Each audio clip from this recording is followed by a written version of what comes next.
विचारा आमच्या मुख्यमंत्र्यांना आणि उपमुख्यमंत्र्यांना। माननीय उद्धव ठाकरे यांनी जे एक प्रस्ताव दिला आहे, या गिरण्यांना धारावी पुनर्वसन प्रकल्पाच्या संदर्भात ज्या जागा तुम्ही अडाणीला दिलेल्या आहात त्याच्यामध्ये गिरणी कामगारांना सुद्धा जागा मिळाव्यात, ही आमची मागणी आहे। मुंबईतल्या शिल्लक गिरणी कामगारांना किंवा त्यांच्या कुटुंबियांना मुंबईतच आपण प्रस्थापित केलं पाहिजे, विस्थापित नाही करायचं, प्रस्थापित केलं पाहिजे। तसं नसेल तरी मुंबईतले सगळे मोठे मोठे भूखंड आपण अडाणीला का देतोय?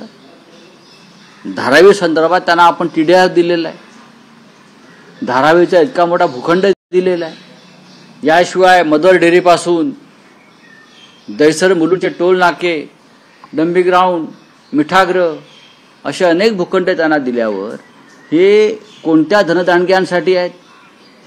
मुंबईचा गिरणी कामगार हा इकडला भूमिपुत्र आहे, मराठी माणूस आहे।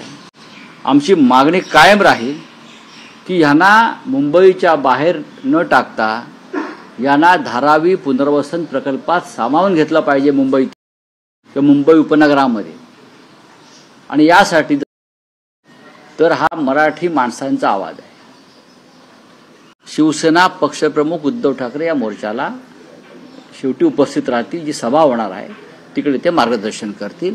शिक्षकांचा प्रश्न तर आहेच, हे सरकार नक्की कोणते प्रश्न सोडवत आहे? गिरणी कामगारांचा प्रश्न सुटलेला नाही, सुटत नाही। प्रश्न प्रत्येकाला आश्वासन आणि तोंडाला पानं पुसली जात आहेत। मग सरकारने गेल्या काही काळामध्ये नक्की कोणते प्रश्न सोडवले? ठेकेदारांचे, आमदारांचे 50-50 कोटीचे, हिंदी सक्ती केली, मराठी माणसाचे प्रश्न तुम्ही वाढवलेत, चिंता वाढवलीत, मग सरकार करतंय काय?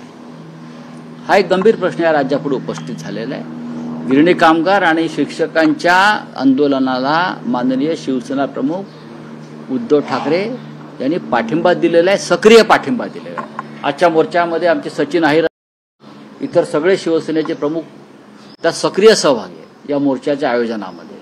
आणि म्हणूनच सन्माननीय पक्षप्रमुख उद्धव ठाकरे आजच्या मोर्चाला गिरणी कामगारांचे उपस्थित राहणार आहे।